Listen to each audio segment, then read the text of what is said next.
The 7 ways are a rhythm for gently and deeply diving into slow living.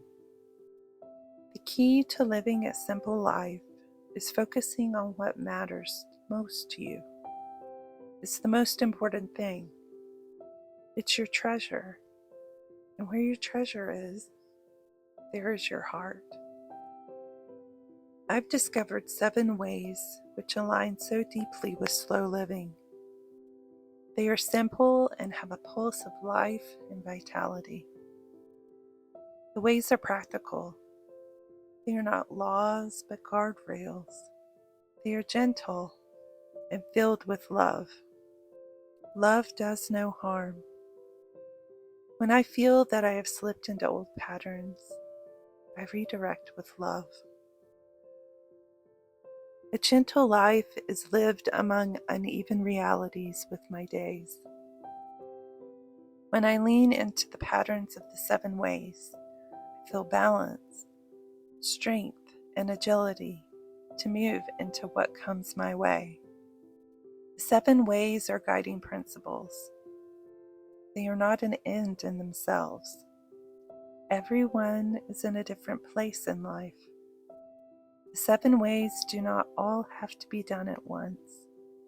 Each can be leaned into deeply in one's own time, more at times, or less at times, depending on what is needed. There is fluidity. The 7 ways. Way 1, presence. We are created for this, to be fully present both emotionally and physically with those around us. Way 2, let go of what no longer serves you. This can be physical things we have, but also thoughts that are not helpful. Way 3, rhythms, seasons, daily routines. Daily routines can include having a place for your keys, meal planning, and house cleaning routines. The rhythms of the seasons can bring with them an emotional awakening of new life in spring. As the world wakes up, we can feel the sun's warmth and see the return of green and flower buds. Way 4, sanctuary, a holy place of peace and safety. This can be a place in your home you designate as your space. It can be a corner of a room, a porch, a portion of the porch, or even your bedroom. It's a place where you can go to rest and relax, even briefly, at times during the day. Way 5, taking thoughts captive. 2 things can be true at the same time. Life can be very hard, yet you can have hope at the same time. Hard and hope can exist together at the same time.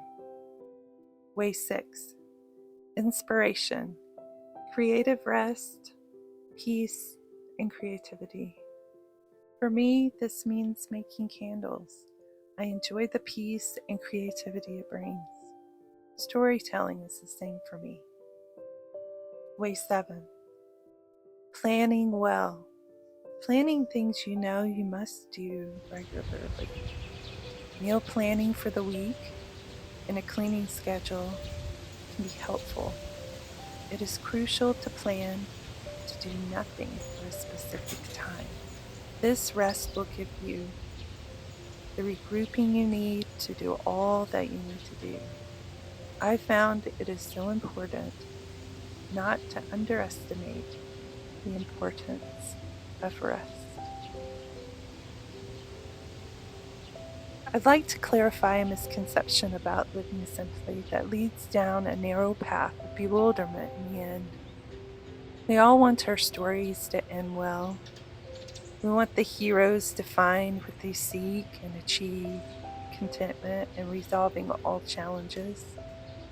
We want them to survive and then thrive. We long for a happy ending. How can this be? Here are two tales.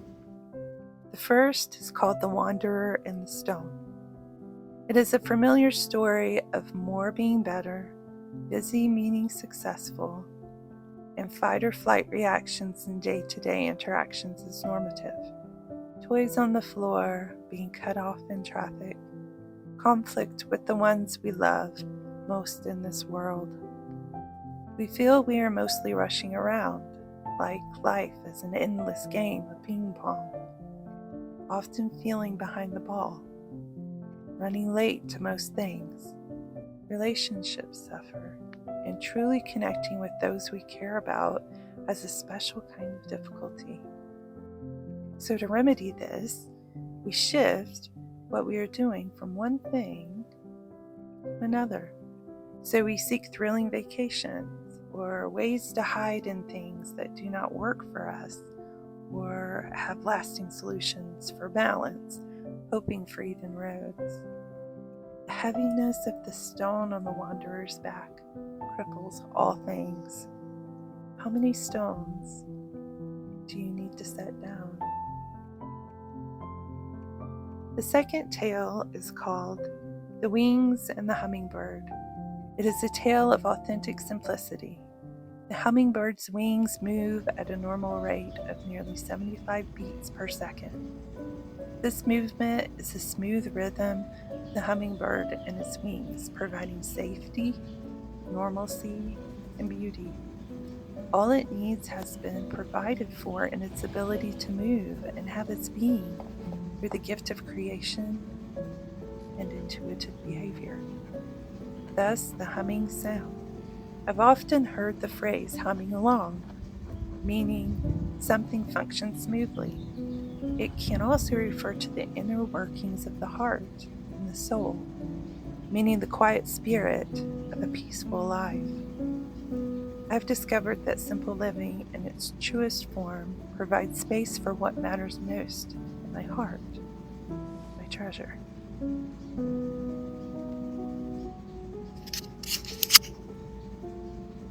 A deep dive into the root of slow living may surprise you. It is this: self-sacrificing love is the greatest power in the universe. I hold this thought in the palm of my hand. The humming sound results from the vibration of the hummingbird's wings, which is so gentle and strong. Observing the purity and beauty of the wings of every hummingbird reveals the gentle, deep way to slow living. Self-sacrificing love and simple living together foster a synergy of focus on meaningful relationships and less on things. It is the path to greater joy and connection. We should not neglect ourselves in this. In self-sacrificing love, our love for others, for ourselves, grounds our being emotionally available to love others well, thoughtfully and intentionally. The questions I ask myself are, what will my treasure be? Is it money? Is it fame, honor, or success? What will my treasure be? Or will it be loving others, seeking to overcome things that break bridges of communication with myself and others, and brokenness for those I love? Just a choice, just an intention.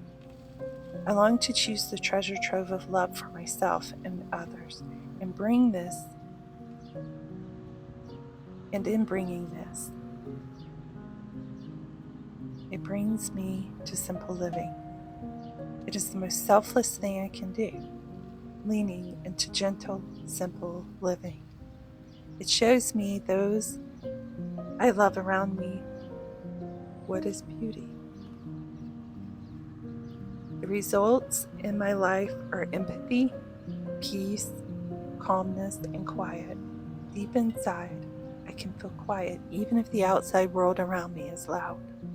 Hard things are all around me. My life is far from a state of peaceful bliss.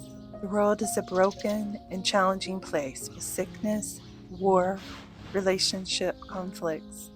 What I bring to the table and how I enter my space often determines outcomes in my world and those I love and care about deeply. There are two main distinct ways this happens. Sometimes it's by the way of tools such as the 7 ways. Other times it's by way of the realities of the universe. It can also be a bit of both. These ways lead to the path of the 7 ways, to do a deep dive into slow living.